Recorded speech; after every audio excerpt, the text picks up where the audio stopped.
I'm an agency guy by background. I started in the ad agency business. I bring this up because in 1975, every agency media person was told that television, broadcast television, was going out of business. I sure would like to own CBS today, I gotta tell you. And that happened, and it happens time and time again. For those of you interested in going into the media brand, the magazine brand business, it's a great business. It's not going out of business. This is all malarkey. With that said, my panel today is about bridging the gap between B2B magazine brands and association media brands and consumer media brands. James from FIPP did a great from FIP did a wonderful presentation this morning. I had the opportunity to go with Bo to Berlin about a month or two ago, and what was amazing, and I kind of set him up with the question there about how the Europeans and the Americans all have the same problems. We basically have the same problems. Ad revenue is really going down, and there are so many new platforms that media companies are having to create.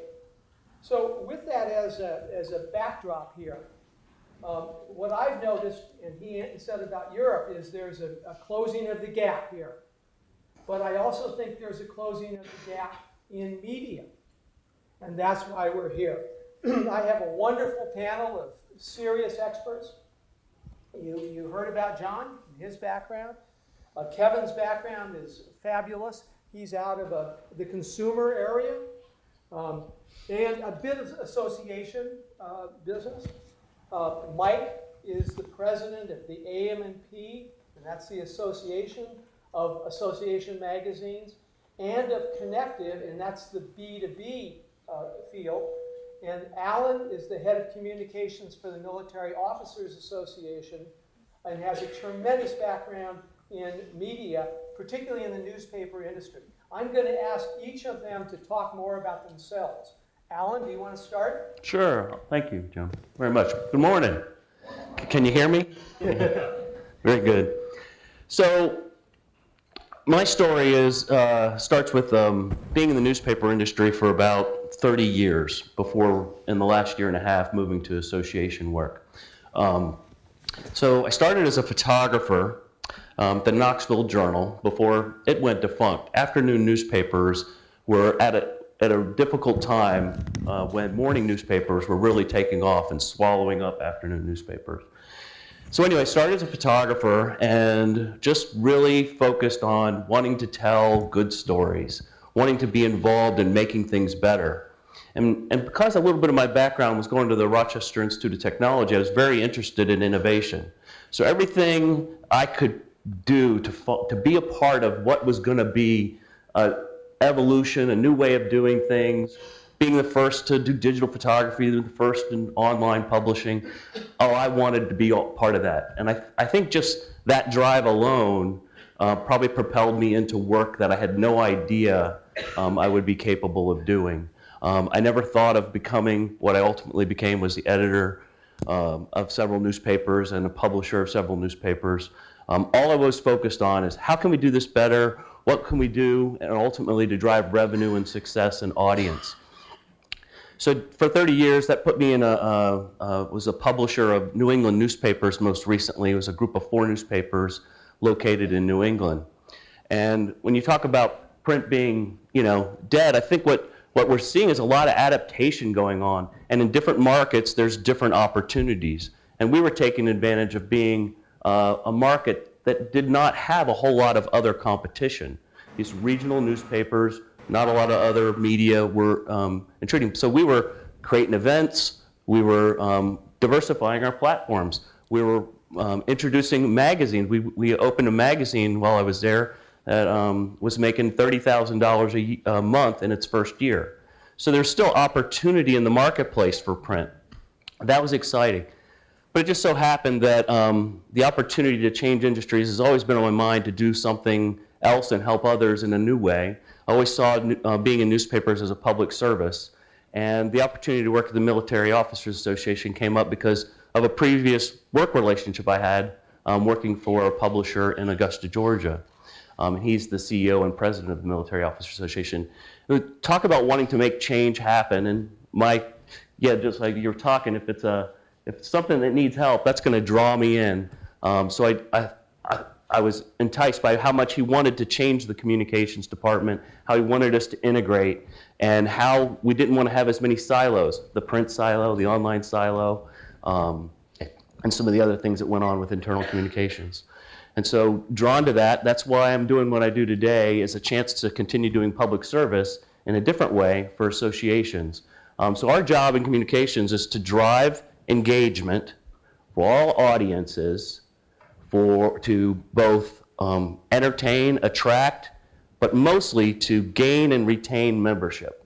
I'm really one of our big jobs is to retain our members who pay their $47 a year, and they highly value the information they receive from associations. And that's true across associations for the most part, that one of the big things they value is the information they get. And as a nonpartisan group in DC, we work hard to commit acts of journalism all the time, though we're a nonprofit association. So that's a little bit about me. Thank you. Mike? Thanks, Jim. So I'm Mike Marchesano, and as Jim said, I run the association and B2B commercial side of B2B media information companies. And like John French, I've been in B2B media now for 40 years. So I started early in my career working for a circulation auditing firm called BPA, which audited the circulation and distribution and demographics of about 1,500 B2B titles. And through my early days of my career as an auditor, I really fell in love with B2B media. No one goes to school to sort of focus and get a job in B2B media. You tend to stumble into it, which is what I did.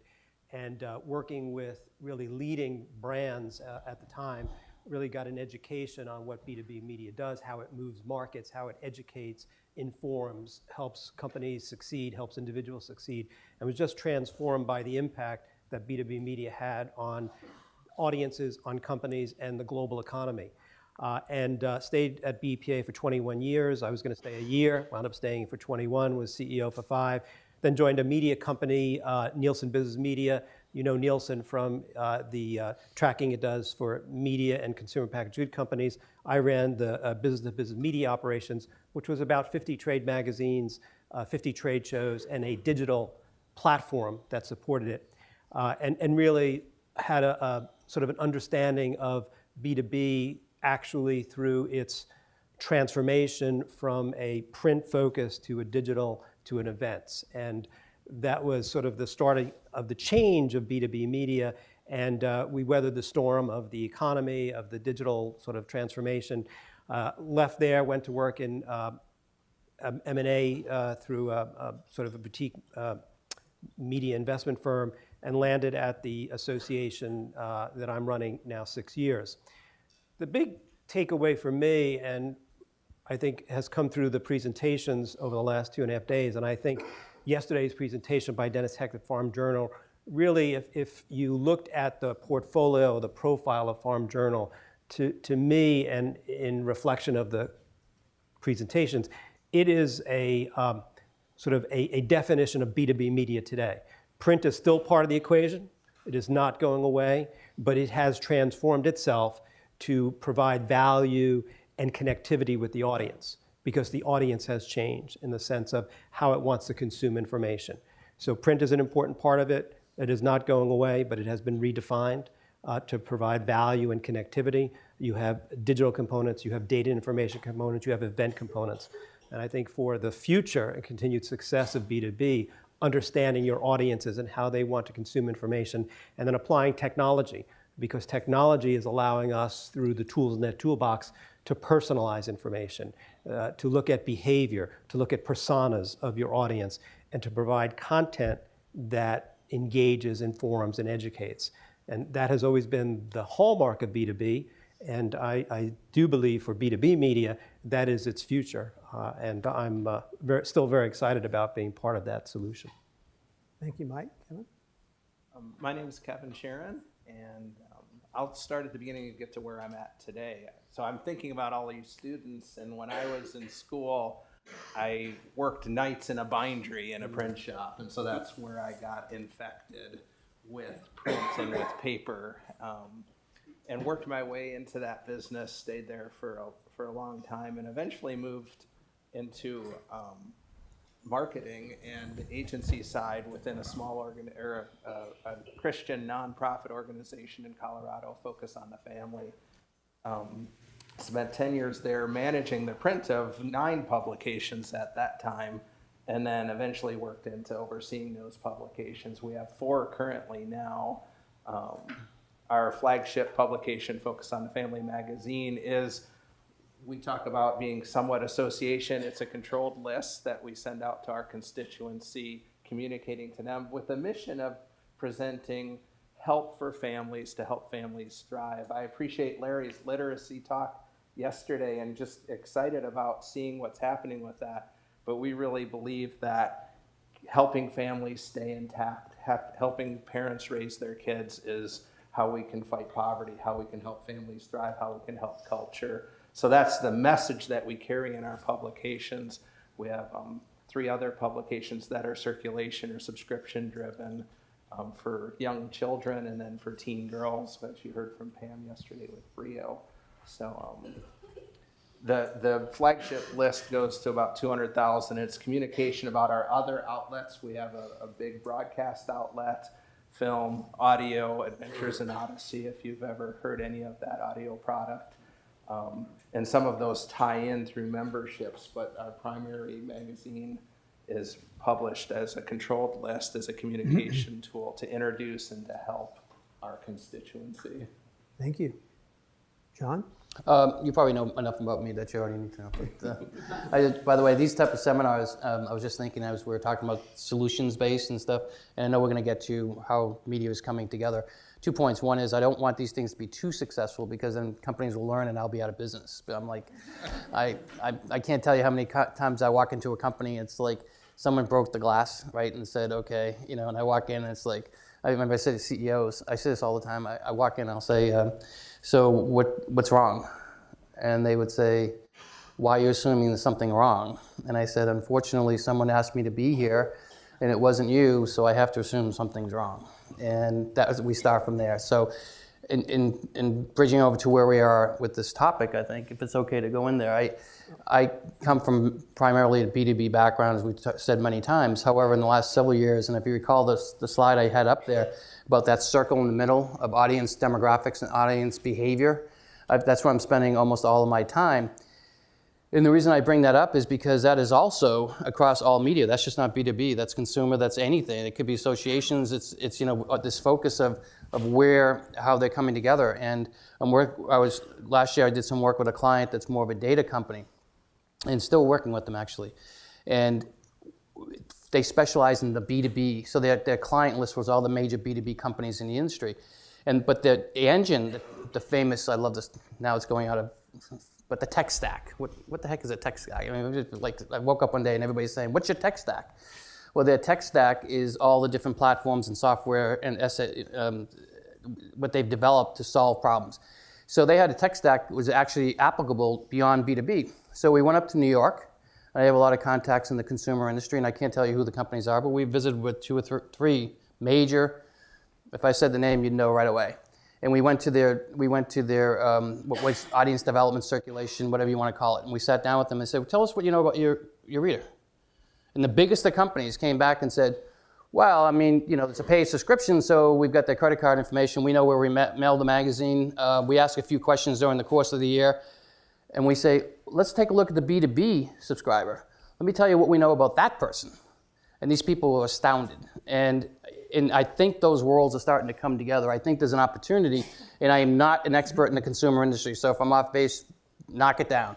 But what I've seen is more of an adaptation of what has been more day-to-day analytics of the behavior of users of B2B start to morph into more consumer, because as the consumer titles shrink, and rather than have a 12 million subscriber base and general audience, they're starting to shrink. And one of the speakers mentioned it, that they're getting smaller and more narrow, as that happens, that begins to fall in, which is what has been historically the B2B model. Thank you, John. Yeah, I was struck, by the way, I'm in the ad sales business and we represent a lot of magazines, but a lot of them are consumer magazines. That's actually my background. And some of them are B2B magazines. And it's come clear to me that there's a kind of a coming together of these industries in various parts. The Better Homes and Gardens presentation that we saw the first night was an excellent example of a company that is actually talking about data, audience development, things like that. That's great. So let's start with, I have a number of things I'd like to cover: audience, data, promotion and marketing, talk a little bit about events, and I think that was brought up by James, we should also talk about native advertising or brand studio advertising, or whatever you want to call it, whatever that name is. So let's start really with data. Anybody want to chime in about how data is developing and how you've seen that kind of come together? Alan, do you want to start? Data is, it's the big conversation at the organization. We have a lot of data now that everything from the sort of the personas, ages, their activities with us. Are they donors? Are they regular renewers? Are they lifetime subscriber or lifetime members? And then we know their activities with us that we're tracking. We have so many disparate systems that, at this time we're investing in a data warehouse project, which is meant to bring together all of this data that we have, that we've made some decisions on, but know that there's much deeper analysis we need to be doing, and plugging in all the pieces that include, this is a person who donated to us in the last year. They viewed 5 articles on this topic, and this may inform us about a new product we may need to develop on healthcare, for example. If they're highly interested in that topic, they donate, and we want to satisfy them. So just a long way to say we're investing heavily in data as a centerpiece of keeping the association healthy. I would add to that. I think media companies today, B2B or consumer, but I think Meredith and Better Homes and Gardens is a great example of really having a unified look, a 360-degree view or unified database to see the behaviors of your audience, because by that you can also understand not only their behaviors and what their interests are, but they're an existing customer. And it's always easier to sell them to an existing customer than a new customer. So the unified database gives you that starting point and allows you to harvest sort of the brand equity, the commitment, the relationship. I think yesterday, Linda's comment about the magazine research she's done is that a magazine is an invited guest. I think that was a brilliant way to present the value and the connectivity and the commitment of the audience. So the unified database gives you that profile. But then again, you watch their behaviors and you can see if they click on certain articles on your website, that's a content play. That can be a content delivery in print, in digital. It could be a new event or conference. So the ability to really track that and then develop the persona. Who is that person? How does that person fit into your audience mix is tremendously valuable. And I think that in my view, and as I said, I've been in B2B for 40 years, I've always been a student of Meredith in the sense that they have run their, to my knowledge, and I'm not an employee, but from the outside looking in and reading about them and their success, they have really created a unified database, have brilliant audience analytics, and can slice and dice that audience in a really effective way, which is the way B2B companies have always operated their business models.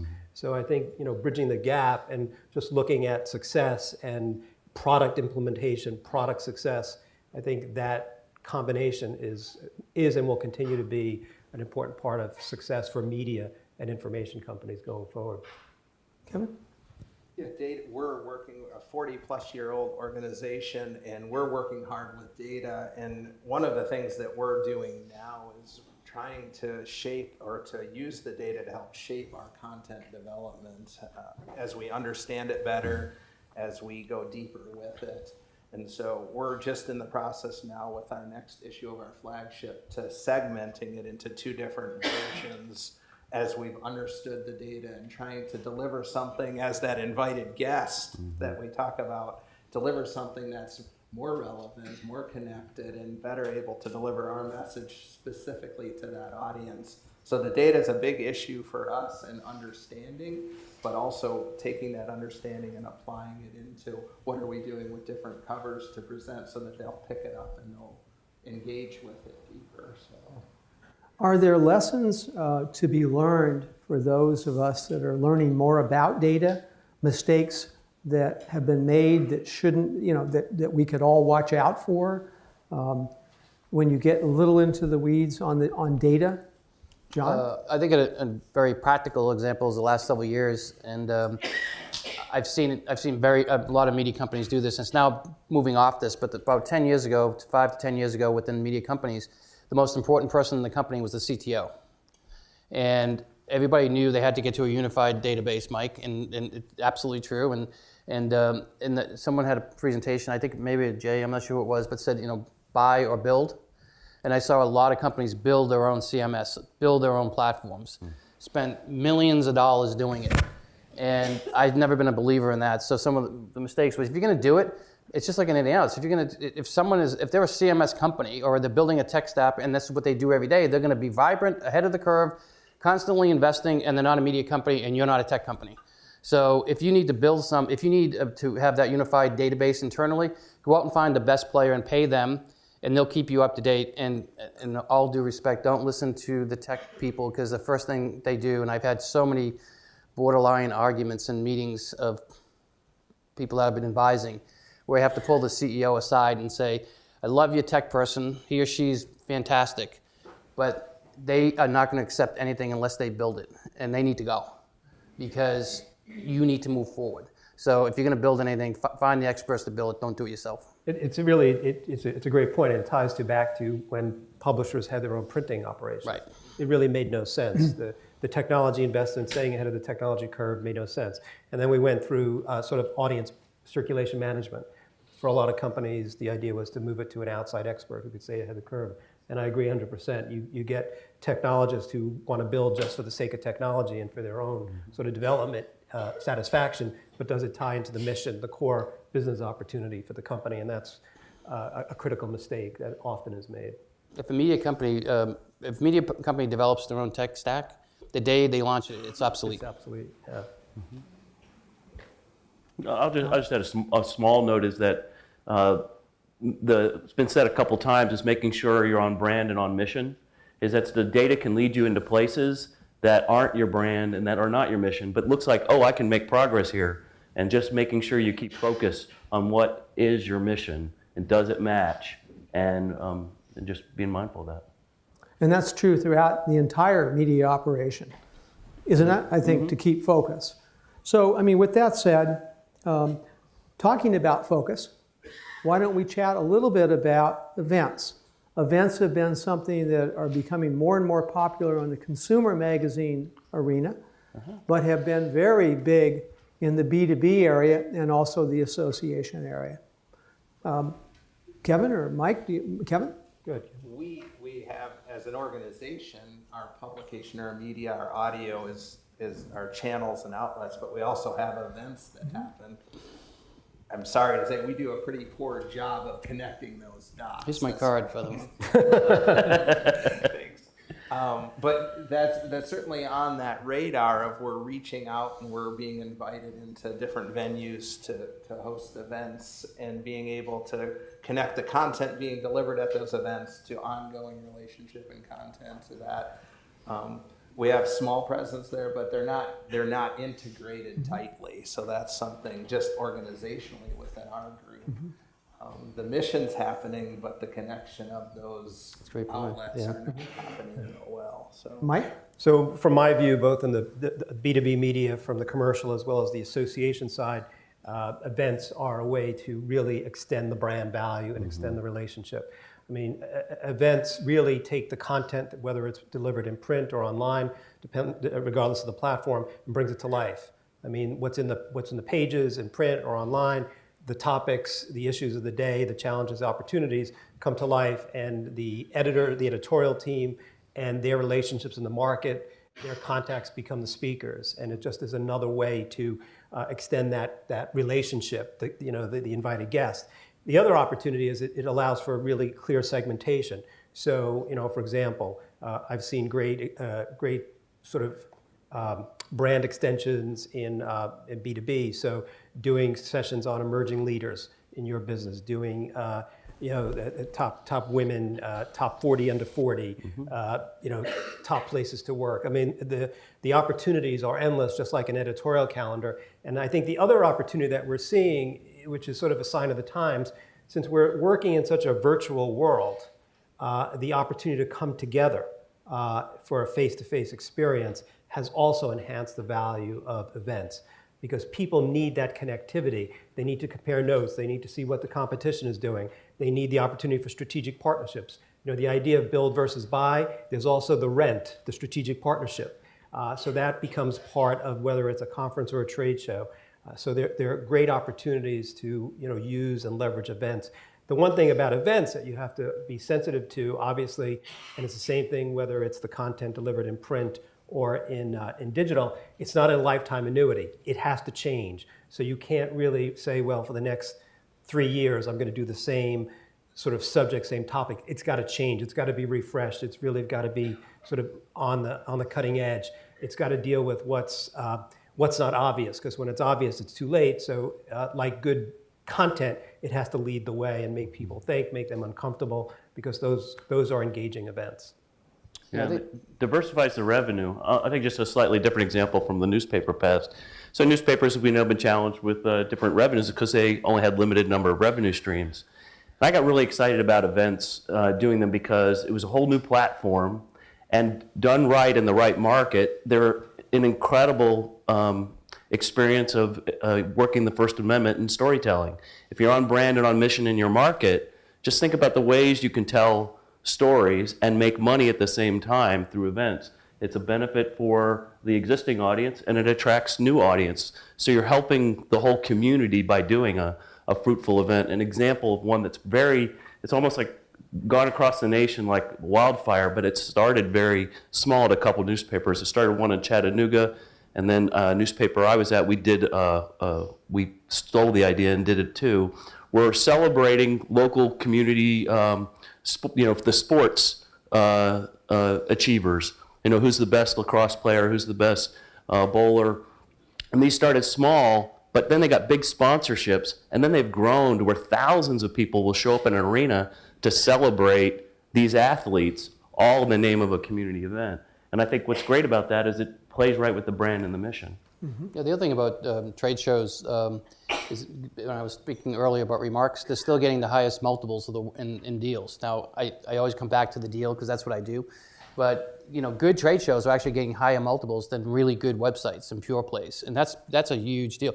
The other thing about trade shows that the financial types love, and I remember introducing this to some private equity owners in the beginning, and when they looked at our trade shows and they said, wait a minute, you collect money from the exhibitors and you keep it for 12 months because you do a sign up at the event and then another year goes by?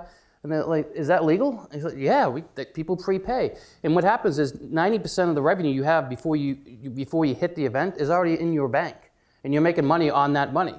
So and also trade shows have the highest margins, typically because of all those reasons. The other thing, part of getting back to digital and this whole how it's coming together, does everyone know the difference between known and unknown users? Unknown users in trade shows, especially in B2B, I'm just B2B, about 80 to 90% of the people who land on a page in a B2B website got there through search. And we all spend all this time and money and design to be the perfect homepage. Well, people don't go to the homepage, they do a search and they end up somewhere in one of your pages. And when they get there, they could be one of two things. They could be known or unknown. If they're unknown, and talk about some of the things to fall, traps to fall into, I've gone into companies and say, wow, our traffic is, quadrupled in the last 5 years.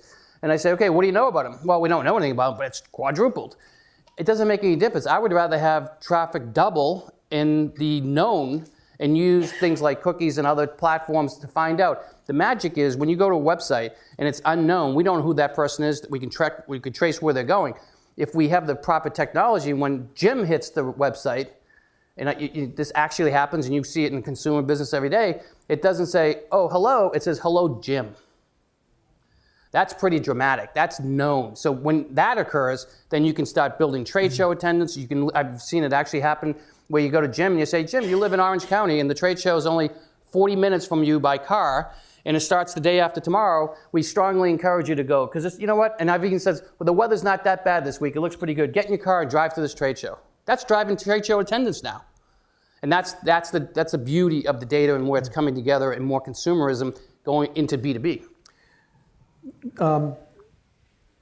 In the area of events, doing the same thing about mistakes or lessons learned. You talked about IT and how you can get misled there by internal silos, I think. In terms of events, does that rule exist with events? Should you always go and find the best outside event folks? What other lessons learned should be there? Mike? I mean, my experience, most organizations use their own team. Let me sort of clarify that. They'll use their own team from a content development standpoint. They'll rely on their editors, their editorial team, and a point to the students in the room. As you go into an organization in an editorial view, take a broad swath, to John's point. Go in and learn, participate, see if you can get involved in event development, because it really is a great way to get a broader understanding of the market, to connect with the market. And you now are seeing more and more editorial teams not only being involved in the content development for the events, but being moderators of panels, helping support speakers. So I think because the editorial team really knows the audience, knows the topic, they're subject matter experts in developing the content, that really is a strong play. Where you might bring an outside service in or outside consultant is to help with the logistics, sort of set up the facility, do the negotiations, do the food and beverage. That you can do outside, external, but you really want your editorial team to be the heart and soul of the event, because I think that really builds the best possible event. Alan? Well, I think some of the challenges are bandwidth, right? You've got so many products or platforms you're trying to satisfy your audience does, and you're trying to build an events business. As you spend more time doing the events, you have to balance out how much time you're going to give up on other things, and it does become a bit of a challenge. So I think we've started some ourselves, but then as they mature, you can find outside vendors to give yourself some bandwidth back, and certainly on logistics. Yeah. Kevin?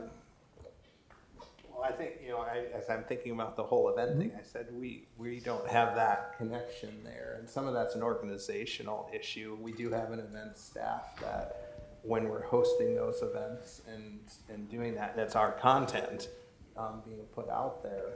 But I think we've partnered with others, but that's, again, how much are you owning that brand and that message and what you're delivering there? So are you a partner in that, or are you driving that?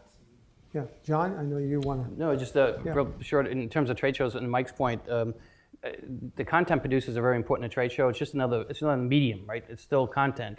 And the better the content, the better attendance, the more successful the trade show. So as you go out into your careers and you all become CEO of media companies, remember, pay the editors. Cut them in on it. I used to say that years ago, and people say, "Wow, this is we're journalists. We don't do that." If an editor puts together we launched a trade show in 1994 in the wireless industry, and Qualcomm was our first exhibitor. And the first thing I did was the guy who's the content guy, he was the editor, Jack Brown, fantastic editor, and he really came up with the concept, and I was the business person, right? So we launched this thing, and the first thing I did was I put him on a percentage of attendees. And the more attendees we got, the bigger his bonus was. And that was in the mid-90s. And nobody else was paying the editors. There's nothing wrong with it. If the editors have put together a great content, and it's been done, and again, I'm out of my league when it comes to consumers, but I know it used to be in the consumer industry, some of the bonuses of the editors were tied to subscription base. And the more paid subscribers they got, the bigger their bonus they got. It's the same thing. If you're going to do something like this, pay the editors. That is the way it used to be in consumer. Is it anymore? No, I don't think as much. Linda? Yeah, not as much, yeah. John, going back to your point about qualified, unqualified folks that go up on the web, this really leads us into the subject of research, doesn't it, a little bit? And not using data incorrectly and understanding it. Do you want to elaborate, and then each of you go Sure. from there? I'll be brief, but anytime you have a reader You've in never front of been you, brief. I know I'm never brief, I know. But it's just a sign that I love the business, I'm sorry. But anytime you have a reader, user, attendee in front of you, ask them questions. It's a very simple rule. Ask the question, because you don't get that window every day. And what we've experienced is, this gets back to a much larger discussion, but brand equity, and if you have brand equity and people like your brand, then they're much more likely to answer your research questions, because they want that brand to continue. So if you're strong in a marketplace, we have a client that I just finished work with who's absolutely dominant in the marketplace. They own the marketplace. I've never seen such everything from print to events to everything. And what I helped them do in the last 4 months is put together a research project so they could go back, and every time they see one of those customers, they're asking them a series of questions. What do they buy? What do they anticipate to buy? Simple stuff. So anytime you have an opportunity for a customer or user or attendee in front of you, ask them questions, turn that into data, and that tells you how to run your business. Yeah, I think, and going back to something that John said in his talk, just that iterative, or that going back, the churn of innovation. We had a misstep some time ago, probably 7, 8, 9 years ago, where we asked too much information, too fast, with not much of a proposition in that, and we're still recovering, I think, from that. But we're continuing to try to collect that data, to utilize that data better for how we're communicating with our audience. So I just encourage any of you, I think one of the strengths of our organization, we're dedicated to the mission, and we're tenacious and keep trying. I might sound like we're not doing a very good job, but we keep trying, and we keep trying. And so I appreciate that from your talk, and just keep working that data and keep learning and trying again. I think we're all in agreement that data is a powerful strategic tool. But the one thing that I've learned is data in and of itself is not actionable. It's good information, it's a good benchmark, it's a good baseline. But the brilliance of editorial is that editorial is the narrative, it's the voice, and it takes great data and it tells a story. So I think, while data is important, you don't want to lose, and obviously in this room it's top of mind, but you want to make sure that you take that great data and you tell the story. And editorial excellence, properly researched, properly edited, is really the value proposition. We look at, we're seeing a lot of infographics as well, which is great, but then you build a story around those infographics, and I think that's the success of whether it's B2B or consumer, is taking data information and bringing it to life and making it actionable or valuable or applicable with good editorial commentary. Yeah, we do research to know our audience, and I think what's changed over the past 10 years is it's really important for leadership to know the audience. Well, now it's even more important for the front lines to be curious about who the audience is. Ask for the information about the, who are, how old are they? What do they do? What's their profile look like? Because when you're writing in a particular community or to a particular audience, knowing that information will guide you to sources you might not think about, that will make the quality of what you do better. So that data is actionable, as people do analysis, but it's got to get to the front lines so that they can include it in their thinking when they're writing their story, to realize, oh, maybe I need to do a little bit more on people from an angle of people who are retired, because I have a very large audience of retired folks. Thank you. On that subject of research, my company does a newsletter, of which there are copies out there, called Ads and Ideas. I bring that up because the most recent one was an interview with the president of Redex. And what's interesting about that, what we talked about is how many companies, and many of my clients do this, create products and they launch into something because the other folks did it. And they didn't research properly how the market would react to it. And so perhaps that's a lesson learned. Does that make sense as a lesson learned? Yeah. Any comments on that? think experimenting is important in small ways. You talk about events, so a small example is having a 300-person dinner with a content piece and a crescendo. But by the way, every event has to have either a tearjerker or a great moment where it has a crescendo. But you test the market to see what the reception is before you go big. So I think you may have enough data or an idea, but it's always important to design experiments, and even the A/B testing some folks talked about, that's important to be thinking about. I've been signaled that we have little time left, and I really wanted to cover another subject. Maybe we could do it in 2 minutes, and then can we have just a couple more minutes? Thank you. What's he gonna say now? I thought I had till 11. I have a class in. Yeah, of course. The hot topic that does go across consumer and association and B2B now is something called, it's using content. It's native advertising or brand studio work. There are so many names for it. It drives you nuts. But it's basically a brand taking on an agency function. Would any of you like to comment on that in the future of it and where that's going? I just have live examples. As part of a launch we came up on a native advertising section on a site, and it's beautiful. The content, by the way, was very useful, but the editor just went ballistic, and she was right, because it wasn't labeled properly, and it looked like editorial. It looked like content, and I asked her. I said, "Well, what about the content?" It was vendor supplied. I said, "What about the content themselves?" And she says, "Oh, it's really good content, but I am not going to have my readers believe that we produced it when someone else didn't." So yes, it's I think the future is still there. I think native advertising is here to stay. I think it was interesting, Mr. Orr, whose presentation on the first night. I thought it was very refreshing, by the way. What he said was, is he still here? He's not here, but I really thought it was a great presentation. And what he said was, he spends a lot of his time with RFPs, fulfilling RFPs for advertising. And again, 20 years ago, an editor would never do that. So are the lines becoming blurred? They absolutely are. Is it a good thing?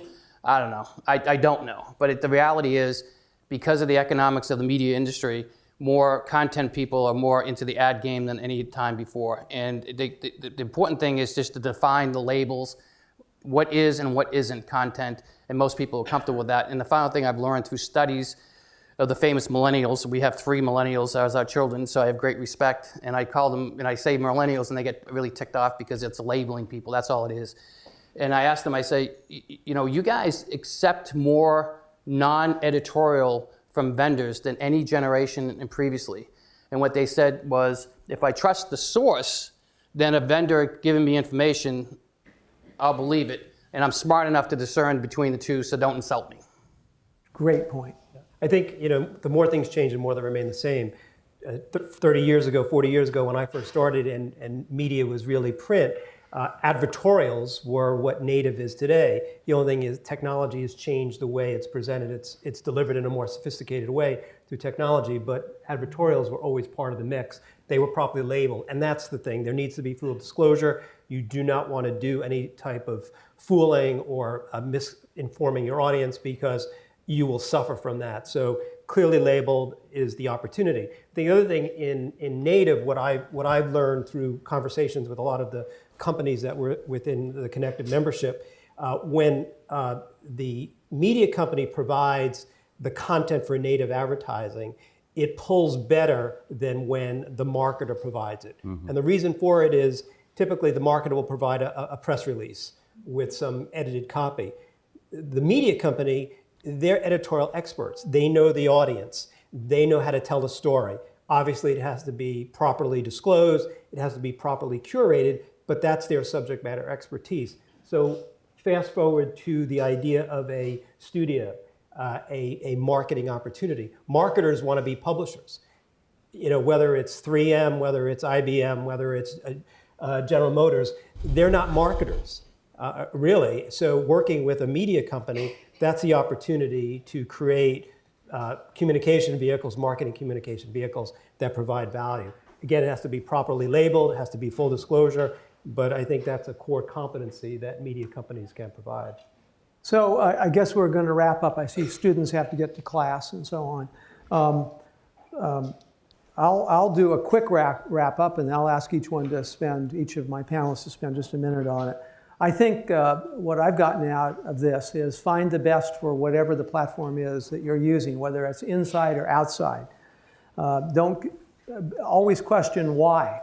That's one of John's big things. I think that's critical. And working with him over time, he always asks the question why. Just drills down, just goes crazy with that question. Yeah. I think you need to change stuff out. That's what I picked up from it. Alan, what did you get? What comments do you want to leave the students?